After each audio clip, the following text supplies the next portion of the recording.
Okay, students. So after completing the question number 12, the next question is question number 13, जिसमें इन्होंने क्या रखा है 5 point charges each of charge Q are placed on the 5 vertices of a regular hexagon of side L.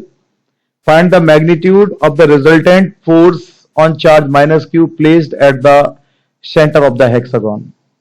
देखिए इस question में इन्होंने जैसे क्या रखा है कि एक हमारे पास में रेगुलर हेक्सागन है, सीबीएसई 2019 में आया हुआ क्वेश्चन है।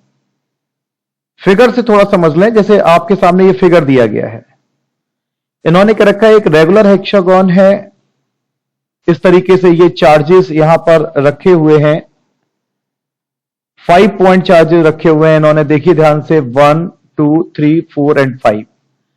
और सेंटर पर यहां पर इन्होंने क्या किया कि सेंटर पर एक माइनस कोई क्यू चार्ज लिया है इस तरीके से। तो इन्होंने क्या रखा है कि बतलाओ find the magnitude of the resultant force on the charge minus q placed at the centre of the hexagon. ये जो हेक्सागन है इसके सेंटर पर जो क्यू चार्ज रखा हुआ है उस पर लगने वाले हम लोगों को नेट फोर्स का वैल्यू फाइंड करना है।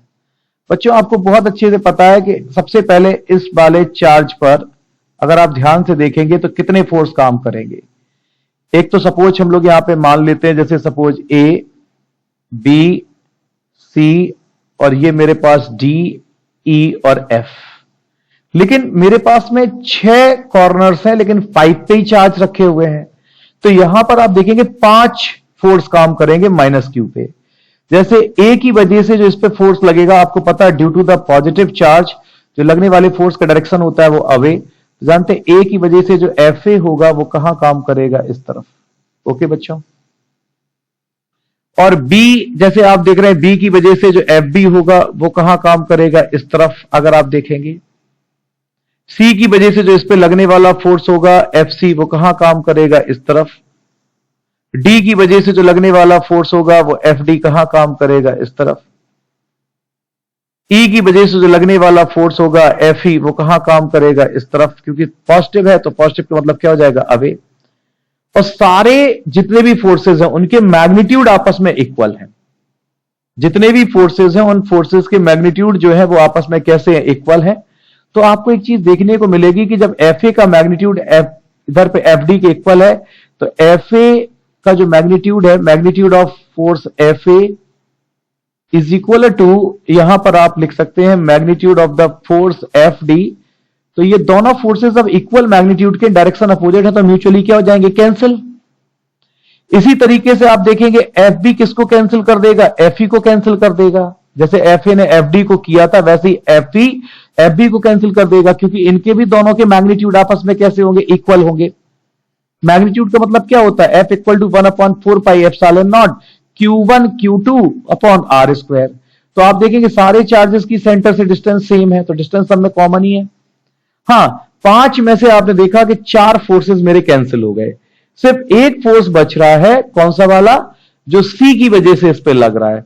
और उसकी वैल्यू अगर हम लोग देखेंगे तो एफ सी इक्वल टू क्या होगा, 1/4 पाई एप्सिलॉन नॉट। यहां पे अगर चूंकि मैग्नीट्यूड ले रहा है, डायरेक्शन की कोई मतलब नहीं है, तो दोनों ही चार्जेस मेरे पास में Q into Q upon R, मेरे पास में डिस्टेंस उनकी क्या दे दी है, रेगुलर हेक्सागन की साइड L है तो यहां पे कितना हो जाएगा, L अगर हम लोग ले लेते हैं स्मॉल l का स्क्वायर। तो ये मेरे पास में इस तरीके से आपको देखने को मिल सकता था कि मैग्नीट्यूड की बात करेंगे तो ये फोर्स कितना होगा, 1/4 pi epsilon not Q square upon L square. Okay, तो थोड़ा सा पावर पॉइंट पे इस क्वेश्चन को समझ लें। इसमें बिल्कुल सिंपल सा यहां पे मैंने वही चीज बतलाई है कि यहां पे देखेंगे the forces due to the charges placed diagonally opposite at the vertices of an hexagon on the charge minus Q cancel in pairs. जैसे कि मैंने बताया कि कौन किसको कैंसिल करेगा, और केवल एक मेरे पास में फोर्स काम करेगा जिसका मैग्नीट्यूड क्या है, 1/4 pi epsilon not Q square upon L square. Okay बच्चों, आफ्टर कंप्लीटिंग दैट हम लोग नेक्स्ट क्वेश्चन की तरफ चलते हैं, क्वेश्चन नंबर 14, जिसमें इन्होंने क्या रखा है, represent graphically the variation of the electric field with distance for a uniformly charge plane sheet. अच्छा क्वेश्चन है, पहले तो मैं आपको यही क्लियर कर दूं कि यूनिफॉर्मली चार्ज प्लेन शीट जो होती है उसका फॉर्मूला मैंने आपको ड्राइव करवाया था, that is the E is equal to sigma upon 2 epsilon not. तो आप यहां सामने फॉर्मूले में स्पष्ट तरीके से देख रहे हैं कि इलेक्ट्रिक फील्ड जो है वो डिस्टेंस पे डिपेंड ही नहीं करती है। इसका मतलब क्या हुआ, electric field is independent of distance, distance पे डिपेंड ही नहीं कर रही है। और जब डिपेंड नहीं कर रही है तो अगर हम लोग E और R के बीच में ग्राफ खींचेंगे तो E कैसा होगा, कांस्टेंट होगा। यहां पे हम लोग यहां पे कह सकते हैं इस चीज को, so it represent a straight line parallel to the distance axis. Okay बच्चों, तो ये ध्यान रखिएगा आप कि ये जो E is equal to sigma upon epsilon not है वो मेरे पास में किसके लिए है, इलेक्ट्रिक फील्ड के लिए, किसकी, uniformly charge plane sheet. Okay बच्चों, नेक्स्ट क्वेश्चन की तरफ चलते हैं, क्वेश्चन नंबर 15, जिसमें इन्होंने क्या रखा है, a metallic spherical shell has an inner radius R1 and outer radius R2. A charge Q is placed at the center of the spherical cavity. What will be the surface charge density on the inner and the outer surface? इस question को थोड़ा सा समझ लें। यहां पर जैसे आपने देखा कि दो मेरे पास में स्फीयर हैं, एक स्फीयर कोई इस तरीके से लिया हमने और दूसरा स्फीयर हम लोगों ने कोई इस तरीके से लिया। ये इसका क्या है, सेंटर है, और यहां पर आपने देखा कि ये सेंटर, ये कोई यहां पर प्लस क्यू चार्ज सेंटर पर रखा हुआ है। ओके, इनर रेडियस जो है वो क्या है, R1 है, आउटर रेडियस क्या है, आपने देखा R2 है, ये इनर रेडियस है R1, ये आउटर रेडियस यहां पे आपने देखी क्या है, R2। अगर ये प्लस क्यू चार्ज है तो इंडक्शन मेथड से ये हमारे पास में सामने जो चार्ज आएगा वो कितना आएगा, माइनस क्यू चार्ज आ जाएगा। और यहां पर अगर आप देखेंगे फिर हमारे पास में आउटर सरफेस पर कितना चार्ज चला जाएगा, प्लस क्यू चार्ज चला जाएगा यहां पे अगर आप देखेंगे। ओके, तो यहां सबसे पहले जैसे इस क्वेश्चन में क्या रखा था कि what will be the surface charge density on the inner surface and outer surface. सबसे पहले अगर हमें इसकी स्फीयर सबसे पहले S1 है, उसके इनर सरफेस पे निकालना, फिर आउटर सरफेस पे सरफेस चार्ज डेंसिटी निकालना है। तो बच्चों हम सभी लोग जानते हैं कि surface charge density on the inner surface, on the inner surface, अगर इनर सरफेस पे सरफेस चार्ज डेंसिटी की बात कर लें तो sigma 1 is equal to charge per unit area होता है। और इस स्फीयर की इनर सरफेस पे अगर आप देखेंगे तो इनर सरफेस पर कितना चार्ज है, माइनस क्यू। तो यहां पे हम लोग क्या रखने वाले हैं, माइनस क्यू, और अपॉन इसका एरिया, तो 4 पाई यहां पे क्या लिखेंगे, R1 स्क्वायर। इस तरीके से आपने देखा। और अगर हम लोग बात कर लें surface charge density, surface charge density on the outer surface, अगर मेरे पास में आउटर सरफेस है, ऑन द आउटर सरफेस, तो आउटर सरफेस पे अगर सिग्मा 2 की बात करेंगे तो charge per unit area outer surface पर प्लस क्यू है, और एरिया कितना है, दैट इज 4 पाई, और यहां पे कितना हो जाएगा, R2 स्क्वायर। तो हमने इस क्वेश्चन को यहां पे इनर सरफेस और आउटर सरफेस पर इस तरीके से फाइंड आउट किया। पावर पॉइंट पे समझ लेते हैं इस क्वेश्चन को। जैसे कि मेरे पास में चार्ज प्लस क्यू कहां पे रखा हुआ है, सेंटर पर, ठीक है। तो पहले स्फीयर की इनर सरफेस पर ये कैसे चार्ज इंड्यूस करेगा, नेगेटिव, जो कि कितना है, माइनस क्यू। ओके बच्चों, और दूसरे यहां पर ये क्या जाएगा, सरफेस पर जो करेगा दूसरे स्फीयर पर, तो वो क्या हो जाएगा, प्लस क्यू। तो सरफेस चार्ज डेंसिटी की बात कर लेते हैं अगर हम लोग इनर पे, तो कितना होगा, minus Q upon 4 pi R1 square. और आउटर की अगर बात करेंगे हमारे पास में surface charge density, then that is the, यहां पे आपने देखा Q upon 4 pi R2 square. Okay students, after completing that, now we are going to discuss the question number 16, जिसमें इन्होंने क्या रखा है, two large parallel plane sheets have uniform charge densities plus sigma minus sigma, determine the electric field between the sheets and outside the sheet. मैंने पहले भी इस question को डिस्कस किया है। इस तरीके से मेरे पास कंडीशन है, मेरे पास दो सीट्स हैं। इस सीट पे अगर आप देखेंगे जो सरफेस चार्ज डेंसिटी पहले वाले पे दी है वो प्लस सिग्मा दी गई है, दूसरा वाला जो है इस पे सरफेस चार्ज डेंसिटी क्या है, माइनस सिग्मा। तो हम लोगों को इलेक्ट्रिक फील्ड इंटेंसिटी फाइंड करनी है दोनों सीट्स के बीच में या दोनों सीट्स के आउटसाइड, आउटसाइड चाहे इस साइड या इस साइड, यहां पे देखेंगे तो बच्चों अगर पहले इंडिविजुअल देखो, किसी यूनिफॉर्मली चार्ज सीट की वजह से, थिन चार्ज सीट की वजह से जो इलेक्ट्रिक फील्ड इंटेंसिटी आती है वो क्या होता है, E is equal to sigma upon 2 epsilon not. Okay, अब मेरे पास दो सीटें हैं, एक सीट ए है जिस पर यहां पे आपने देखा कि surface charge density plus sigma है, और दूसरी सीट है उस पर सरफेस चार्ज डेंसिटी क्या है, माइनस सिग्मा है। तो अगर हम इनकी अलग अलग इलेक्ट्रिक फील्ड इंटेंसिटी फाइंड करें कि ए की क्या होगी और बी की क्या होगी, तो ए के लिए अगर आप देखेंगे वो क्या होगा, plus sigma upon 2 epsilon not, और बी के लिए क्या होगा, minus sigma upon 2 epsilon not. और अगर हम इन दोनों प्लेट्स के बीच में कहीं यहां पे इलेक्ट्रिक फील्ड इंटेंसिटी फाइंड करना चाहें, तो आपको पता है कि ईए का तो राइट साइड पड़ रहा है, तो प्लस का ही होगा, और ईवी का क्या पड़ रहा है, लेफ्ट साइड पड़ रहा है। तो नेट इलेक्ट्रिक फील्ड अगर आप निकालोगे तो E equal to E A plus bracket में माइनस ईवी, और वो माइनस और जो माइनस सिग्मा का रखा है वो माइनस माइनस बच्चों क्या हो जाएगा, प्लस। तो आपको देखने को मिलेगा sigma upon 2 epsilon not plus sigma upon 2 epsilon not, तो ये कितना हो जाएगा, 2 सिग्मा अपॉन 2 एप्सिलॉन नॉट, 2 से 2 कैंसिल होके ये वैल्यू आ जाएगी। एक्चुअली बच्चों जानते हैं ये इसका लेफ्ट साइड पर है, माइनस का ईवी होगा। अब वो माइनस और ये वाला माइनस वैल्यू पुट करोगे प्लस आ जाएगा यहां पे। अब अगर दोनों प्लेटों की वजह से अगर हम किसी एक साइड निकालेंगे, जैसे मान लो दोनों का राइट साइड निकाल रहे हैं, तो दोनों का ही पॉजिटिव आएगा, ई भी प्लस का होगा, ई भी प्लस का होगा, वैल्यू पुट करोगे तो ये दोनों कैंसिल आउट होके क्या हो जाएंगे, जीरो हो जाएंगे। ओके बच्चों, देन हम लोग चलते हैं क्वेश्चन नंबर 17 की तरफ पे, जो हम लोगों के सामने है। The given figure shows the electric field lines around 3 point charges A B and C.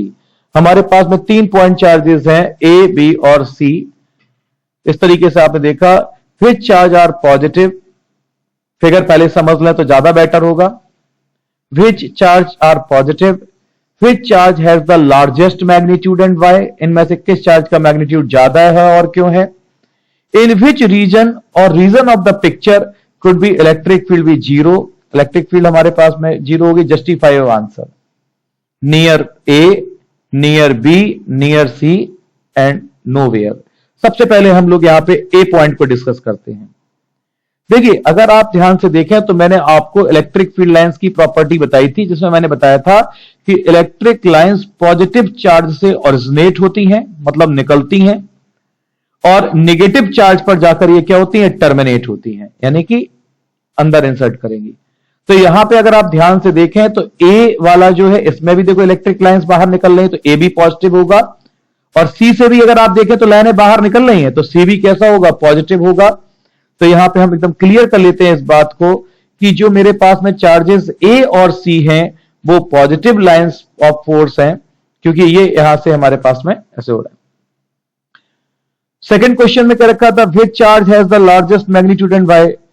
Charge C, गौर से जरा ध्यान से देखें कि जो चार्ज सी था इसमें इसका मैग्नीट्यूड ज्यादा होगा। कारण उसका, क्योंकि maximum number of field lines are associated with it.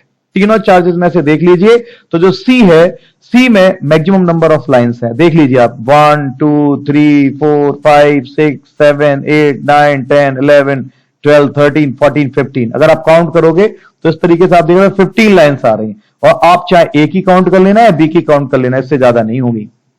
तो ये चीज बहुत अच्छी यहां पे आपको बतलाई गई है।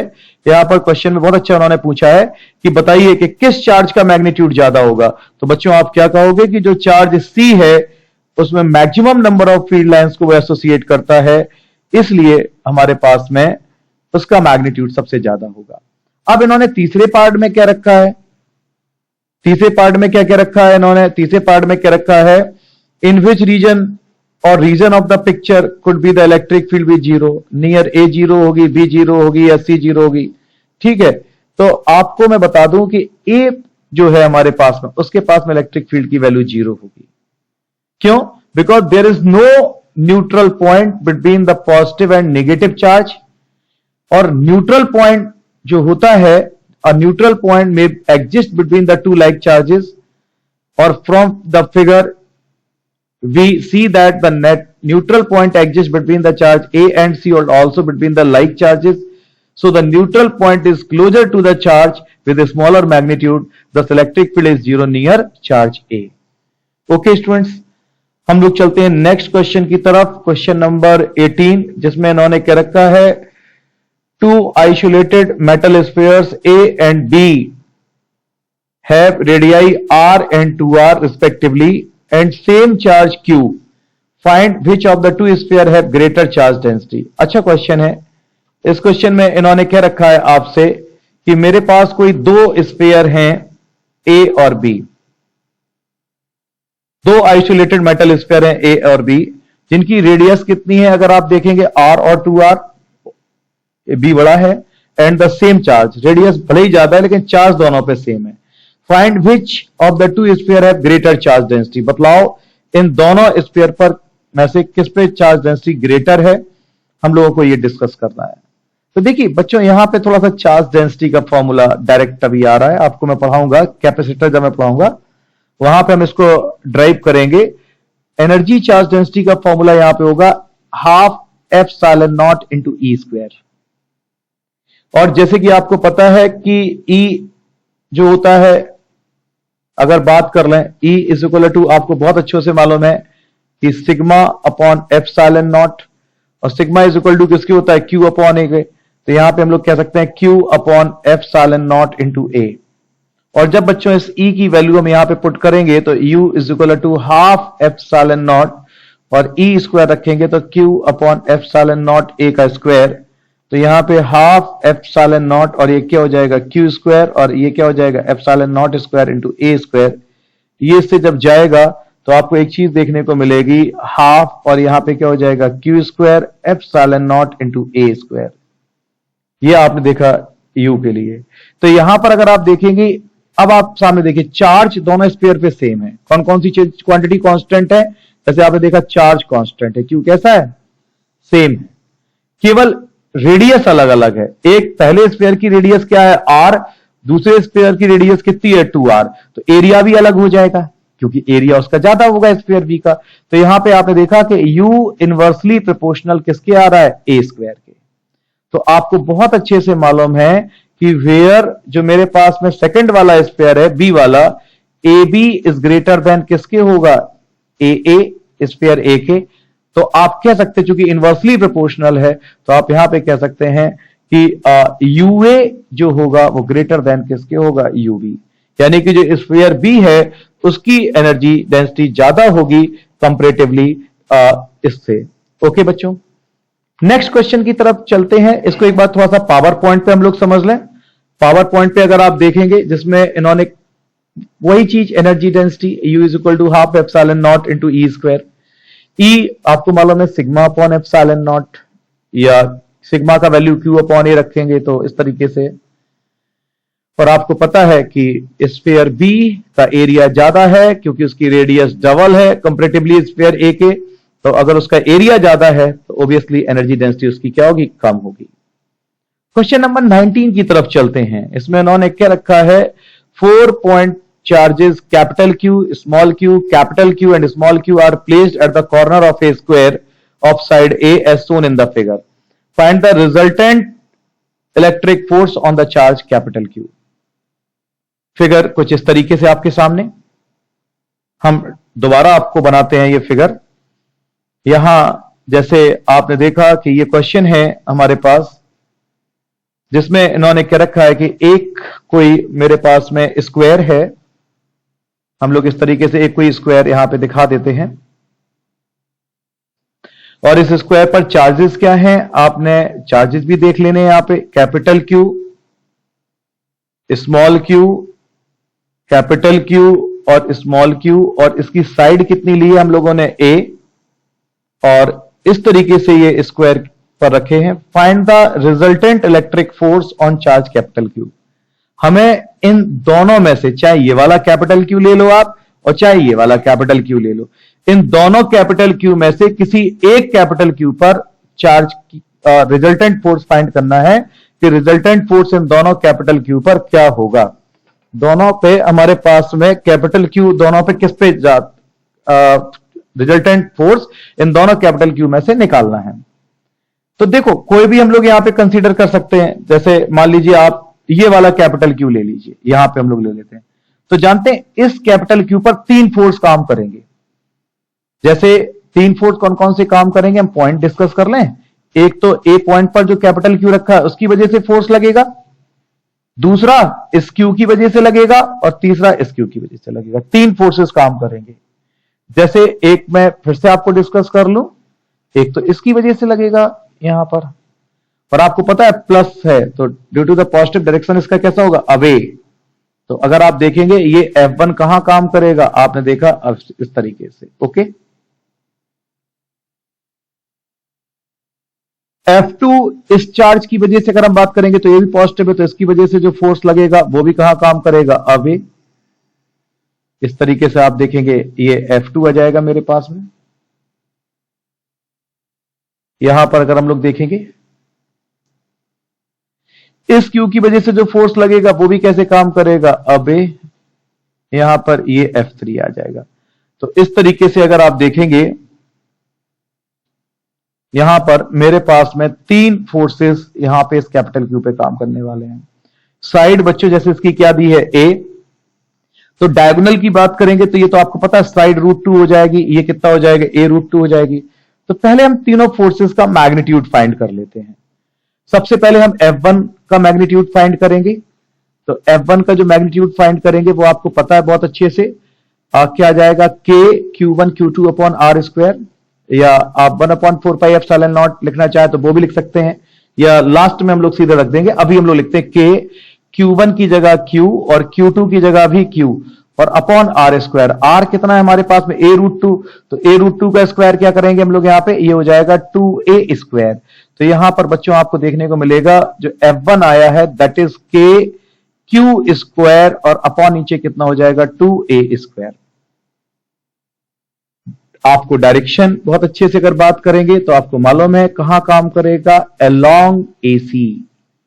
ओके, अब बात कर लेते हैं magnitude of the force F2, जो मेरे पास क्या हो जाएगा, K, और Q1 तो स्मॉल q है, Q2 कैपिटल Q है, और अपॉन नीचे मेरे पास क्या हो जाएगा, a स्क्वायर। तो यहां पे अगर आप देखेंगे ये क्या होगा, ये तो K Q upon a square, दोबारा लिखने की कोई जरूरत नहीं है। और डायरेक्शन अगर हम लोग बात कर रहे हैं इसका क्या होगा, अलोंग, यहां पर अगर आप देखेंगे BC। ओके, अगर हम लोग F3 के मैग्नीट्यूड की बात कर लें कि F3 का मैग्नीट्यूड क्या होगा, तो आपको यह भी मालूम है that is k q upon a square. बस हाँ, इसका डायरेक्शन अगर आप देखेंगे अलोंग DC। सबसे पहले F2 और F3 अगर हम बात कर लें तो ये दोनों फोर्सेस म्यूचुअली परपेंडिकुलर हैं। तो इन दोनों का अगर हमने रिजल्टेंट निकाला, F2 और F3 का अगर हम लोग रिजल्टेंट निकालें तो F2 और F3 का रिजल्टेंट निकालेंगे तो इसे हम लोग ले लेते हैं F डैश, और F डैश का जो मैग्नीट्यूड होगा दैट इज कितना हो जाएगा, अंडर रूट, यहां पर आप लिखेंगे F2 स्क्वायर और प्लस कितना हो जाएगा, F3 स्क्वायर। तो यहां पे बच्चों जब हम लोग रखेंगे तो ये कितना हो जाएगा, k q upon a square का होल स्क्वायर, और प्लस यहां पे क्या रख देंगे, k q upon a square का होल स्क्वायर। तो जानते हैं अपने पास में जो वैल्यू आएगी वो कितनी निकल कर आएगी, ये वैल्यू यहां पर k q upon a square ऐसे आ जाएगा √2। ये मेरे पास में F डैश की वैल्यू हम लोगों ने निकाल ली। ओके बच्चों, अब F डैश और F3, F डैश अगर आप ध्यान से देखें इन दोनों का होगा, तो अगर हम लोगों ने F डैश फाइंड किया तो F डैश जो आएगा वो इसी की डायरेक्शन में आएगा, F डैश F1 की डायरेक्शन में। F डैश क्या है, इन दोनों का रिजल्टेंट। ओके, इस तरीके से। अब F डैश और F1 दोनों सेम डायरेक्शन में, तो अगर हम लोग नेट फोर्स की बात कर लें कि नेट फोर्स कितना आएगा, तो net force F is equal to, अगर आप चाहें तो यहां पर लिख सकते हैं F1 का मैग्नीट्यूड, और प्लस यहां पे अगर आप चाहें तो लिख सकते हैं F डैश का मैग्नीट्यूड।